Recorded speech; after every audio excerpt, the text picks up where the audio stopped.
excuse me, sir, why didn't you well, I can't even say stop me. I was already stopped, right? Why didn't you want my ID? We had a string of car burglaries in the area. Again, y'all, the officers do it so much in certain situations that they don't think anything of it. To them, it's just work. You fit the profile.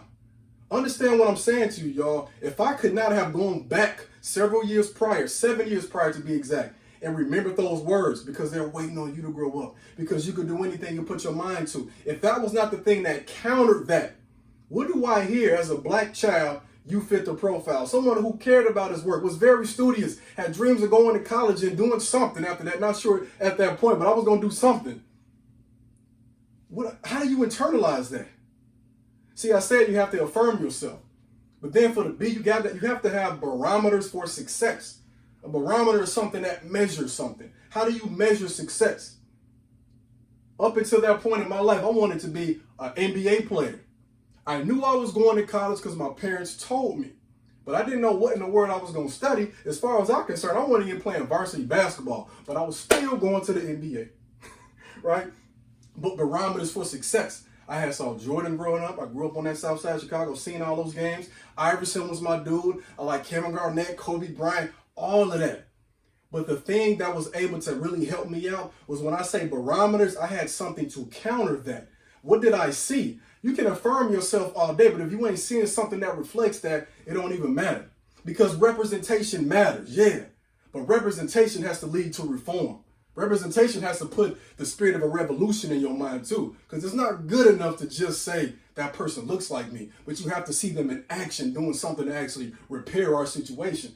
I didn't even realize, but I had that barometer in my mind because look, for one, I grew up in a household until my parents got divorced, and my dad was the most committed man I had ever seen in my life. And it's foreign today because my man worked 30 years at the same job for his family. Every morning, got up, went to work, 30 years straight. 30 years straight. And then when my parents split up, he came at the same time every week at the drop of a dime to pick me up. Then every other weekend, we're going over his house and we're doing some of the same things. I saw commitment right there.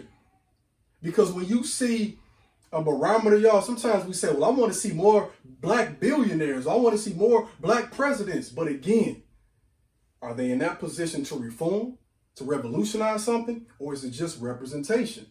And beyond that, what's the character like? Who is this person? Because I don't care what you look like if you don't have a good character. I learned from my dad, commitment matters. He always told me choices, responsibility, commitment. When I was in college, he would send me, again, this is 2005 when I started college. He didn't have an email address yet or a cell phone. So he would send me letters of quotes, of printouts from magazines and newspapers. And at the end of everything, there'd be a quote of some sort. But the main thing was always choices, commitment, responsibility. Stood out to me.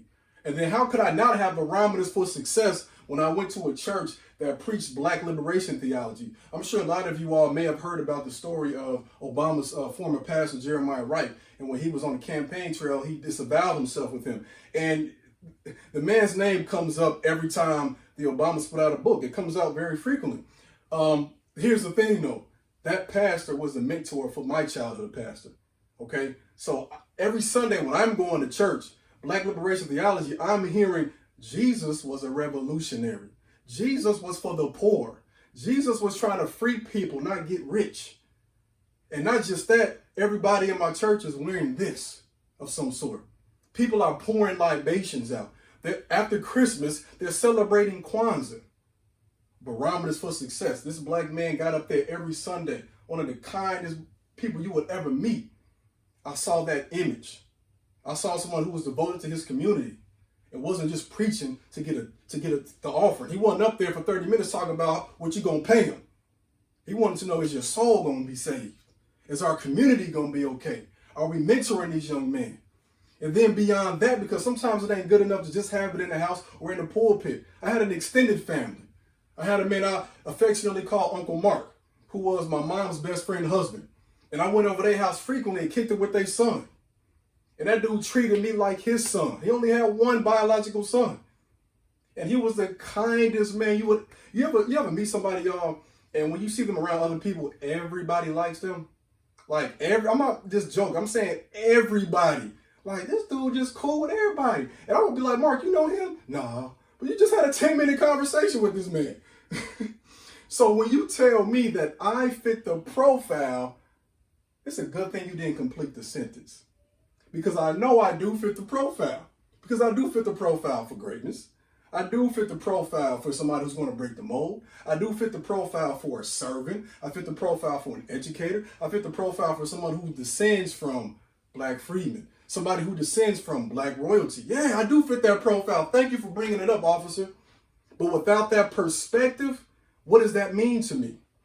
You fit the profile. Then if I don't have that background, if I don't have that affirmation, that barometer, my mind is immediately going to go to thug, criminal. Bam.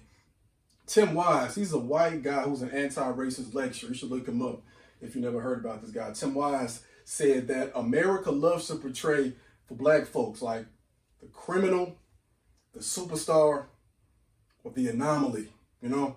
So it's like Barack Obama's the anomaly. You don't really see much like that. But in order to do that, America feels that we have to sacrifice certain aspects of our culture. We have to talk a certain way. You have to pull your pants up.